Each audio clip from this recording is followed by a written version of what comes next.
మనం ఉన్న దినాలు ఏ దినాలు అంటే అంత్య దినాలు అని అప్పుడు పౌలు చెప్పాడు. ఇప్పుడు తిమోతికి రాసినప్పుడు చెప్పాడు అంత్య దినాలు. సో ఇప్పుడు మనం ఏం చెప్పుకోవాలంటే ఇవి అంత్య దినాలు కాదు, అంత్య క్షణాలు.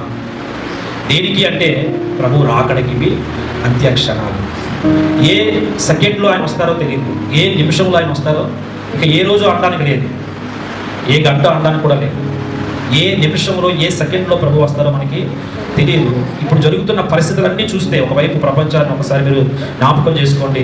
యుద్ధాలు, రష్యా ఉక్రెయిన్ యుద్ధం, ఇరాన్ ఇజ్రాయెల్, భారతదేశం పాకిస్తాన్, ఏమండి అలాగే సౌత్ కొరియా, నార్త్ కొరియా, ఈ యుద్ధాలన్నీ చూస్తూ ఉన్నప్పుడు మరొక వైపు మన దినాన్ని మీరు చూస్తుంటారు, చైనాలో భయంకరమైన వరద, అలాగే మన హిమాచల్ ప్రదేశ్ కూడా కొట్టుకెళ్ళిపోయిన పరిస్థితి, మరొక వైపు తెగుళ్ళు, భూకంపాలు, ఏమంటే వింతైన పరిస్థితులు. ఇవన్నీ పక్కన పెడితే ఈ మధ్య మన భారతదేశంలో ఏం జరిగిందో మరి ఆడవాళ్ళకి భర్తలు చంపేస్తున్నారు, భర్తల్ని చంపేస్తున్నారు. భార్యల్ని ముందు నుండి భర్తలు చంపుతూ ఉండేవాళ్ళు, అది మొదటి నుండి ఉన్నది.